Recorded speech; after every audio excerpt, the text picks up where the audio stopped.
Olá, professores. Bem-vindos à palestra intitulada A Inclusão de Deficientes Visuais na Rede de Ensino. Ela será proferida pelo professor Adilson Luiz Pimentel Carlos Tolle. O professor Adilson possui pós-graduação na área da deficiência visual pela Pontifícia Universidade Católica do Rio Grande do Sul. Ele atua nas áreas da deficiência visual nos seguintes setores: como assessor de educação especial da Secretaria Municipal de Educação de Porto Alegre, como secretário da União de Cegos do Estado do Rio Grande do Sul, como secretário da Federação Rio-Grandense de Entidades para Cegos e como secretário da Federação Brasileira de Entidades de e para Cegos. Com vocês, o professor Adilson. É um prazer estar com vocês hoje aqui, e então nós vamos trabalhar um pouco sobre a inclusão de educandos com deficiência visual na rede regular de ensino. A inclusão social, ela deve ser buscada tanto pelo poder público quanto pelas organizações não governamentais continuamente. E a inclusão escolar vai exercer um papel fundamental nessa busca de inclusão social. E nesse sentido, a escola, a inclusão escolar e em particular a escola, exerce um papel fundamental. A escola vai funcionar como um elo entre a família e a sociedade. Isso para todos os alunos, inclusive os alunos com deficiência visual. Mas que condições nós vamos oferecer para que essa inclusão escolar aconteça efetivamente? A escola deve proporcionar com que todos os alunos possam trabalhar as suas habilidades individuais de forma a aproveitar tudo o que a escola tem para oferecer. O acesso à educação, ele não é recente. A garantia de acesso à educação não é recente para as pessoas com alguma deficiência. Já na Lei 5692 de 1971, fazia uma referência nesse sentido. A partir da Constituição de 1988, no artigo 208, se fala na inclusão na rede regular, preferencialmente na rede regular de ensino. Para as pessoas, os alunos com deficiência visual, então isso fica caracterizado que serão inseridos na rede regular de ensino.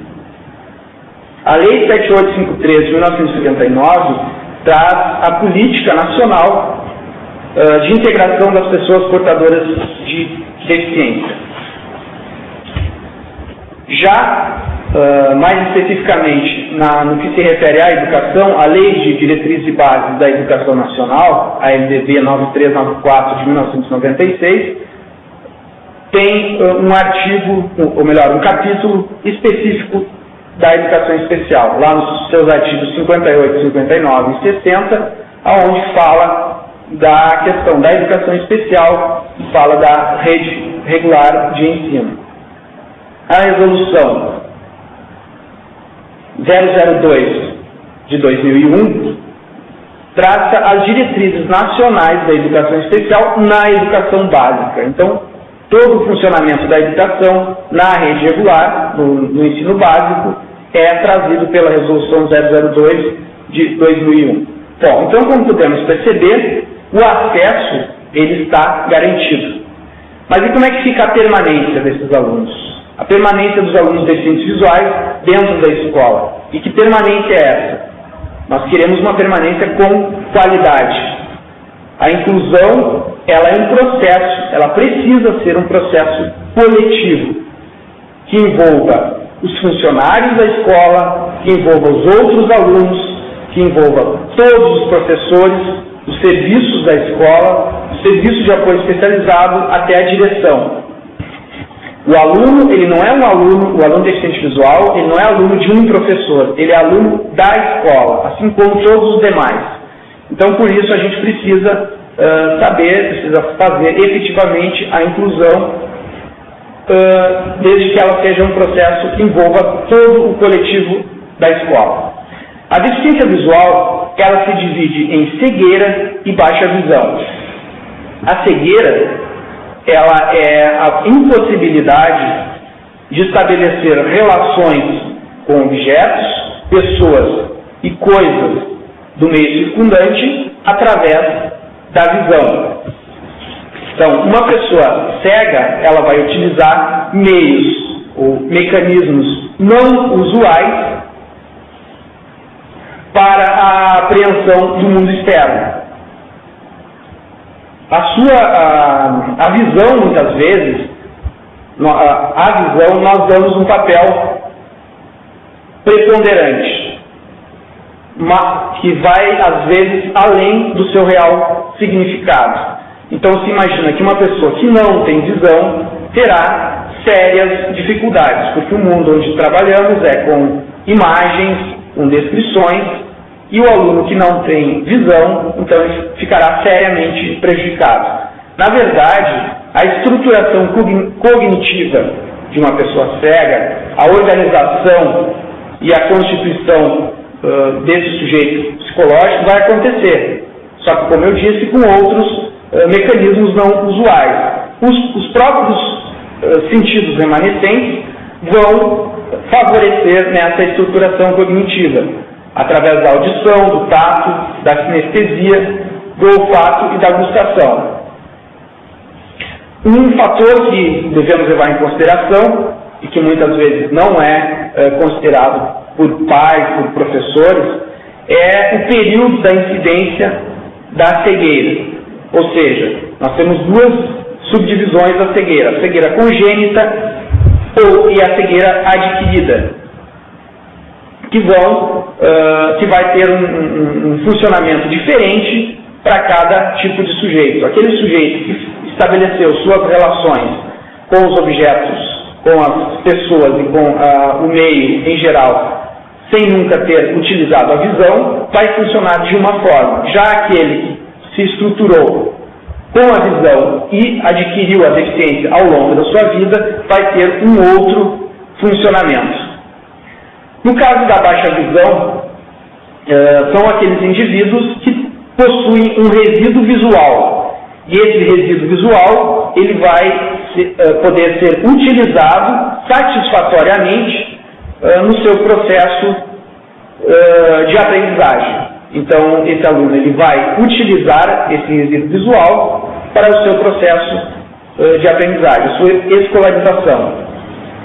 No caso da baixa visão, é um pouco mais complexo, porque nós temos vários tipos de visão. Temos visão periférica, visão central, e cada um desses alunos vai ter um funcionamento diferente. Por isso, o ideal é que se tenha uma avaliação clínico-funcional, para que o professor especializado tenha de onde partir, mas a avaliação pedagógica é a que vai ser a mais importante, que ali o professor no dia a dia ele vai saber qual é o tamanho de letra para ampliação do material desse aluno, vai saber se esse aluno tem, a partir de observação, se ele tem uma visão central, periférica, e se ele precisa verificar o tamanho da letra ou o contraste dessa letra, para que se tenha, então, uma situação mais aproximada da visão desse aluno e o aproveitamento pedagógico que ele pode ter com esse resíduo visual.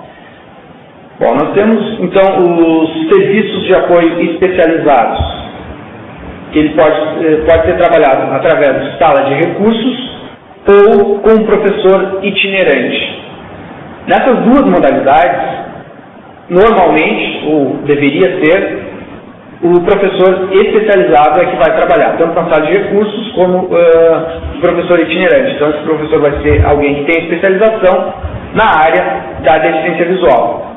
E o professor, a outra modalidade seria o professor capacitado, que é o professor que trabalha na rede regular de ensino e que busca uma capacitação através de cursos de educação inclusiva e cursos que são oferecidos pelas secretarias de educação. O professor especializado, ele vai trabalhar a complementação e a suplementação pedagógica, as questões específicas, a alfabetização em braille, o soroban, a orientação à mobilidade, a questão da informática nos programas de sintetizadores de voz, tudo que é específico da deficiência visual. Então ele vai ser um elo entre o aluno, o professor referência e a escola. Já o professor da rede regular, o professor aquele que tem um aluno deficiente visual em sua sala de aula, ele vai buscar uma qualificação profissional através de algum curso que fale, então, da inclusão e da deficiência visual. Bom, os recursos materiais. Basicamente, assim, o que um aluno cego ele precisa de recursos materiais? Reglete, punção, para poder escrever em braille, o soroban, que vai ser o seu instrumento de cálculo, folhas específicas para escrita braille, a bengala, que normalmente é o método mais utilizado para orientação à mobilidade, computador com sintetizador de voz, e etc. Né? Isso aqui é basicamente o que ele vai utilizar. Já o aluno com baixa visão, ele vai se utilizar de lupas de mesa e eletrônica, caderno com pauta ampliada, o material ampliado, né, textos, tudo que for provas, textos, tudo que for trabalhado em sala de aula. Ele vai utilizar um lápis normalmente 6B, que é para sua escrita, canetas, né, Futura, o pincel atômico, etc. Mesmo que tenhamos todos os recursos materiais necessários, professor especializado, nós não vamos ter uma inclusão efetiva se não houver uma mudança cultural, né, em relação às pessoas com deficiência. Então, toda a escola precisa estar envolvida nesse processo e, a partir daí, nós podemos ter, então, uma inclusão social, porque a mudança dessa cultura, ela vai partir necessariamente da escola. Então, nós precisamos eliminar também as barreiras, que são outras barreiras, atitudinais, barreiras de atitudes com relação às pessoas com deficiência visual, para que aí sim nós tenhamos uma verdadeira inclusão social com essa mudança cultural que precisa acontecer em toda a sociedade. Algumas dicas que podem ser dadas aos professores de sala de aula que têm um aluno com deficiência visual por exemplo, o material a ser trabalhado em sala de aula, ele vai precisar ser transcrito, seja para o braille, no caso do aluno cego, seja em tipos ampliados para o aluno com baixa visão. Então, sempre que possível, o professor da sala de aula, quando puder, preparar esse material de forma antecipada, para que o professor da sala de recursos ou o professor itinerante tenha condições de produzir esse material e o aluno deficiente visual, então, tenha acesso ao material no mesmo momento em que os demais colegas terão também acesso a este material. A questão de quando se vai trabalhar com gráficos, tabelas, fluxogramas, quando possível, se substituir por outra questão, ou então trabalhar com gráficos de forma que não sejam tão complexos. Ou seja, aqueles gráficos que nós chamamos aquelas figuras que nós chamamos de poluídas, que tem muitas informações e para o aluno deficiente visual, que ele vai estar trabalhando, não vai estar vendo o todo, mas sim da parte para o todo, é importante, então, que a figura seja o menos poluída possível. Também, no que se refere à linguagem utilizada pelo professor em sala de aula. Sempre procurar utilizar uma linguagem adequada.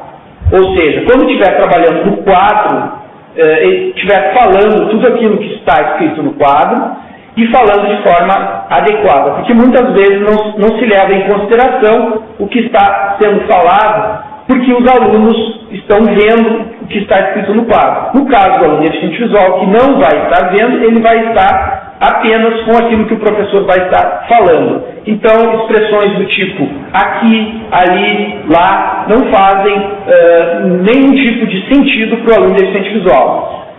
Então, procurar descrever de forma, utilizando termos à direita, à esquerda, acima, abaixo, e tentando sempre relatar aquilo que está sendo trabalhado no quadro ou através de alguma figura para todos os alunos.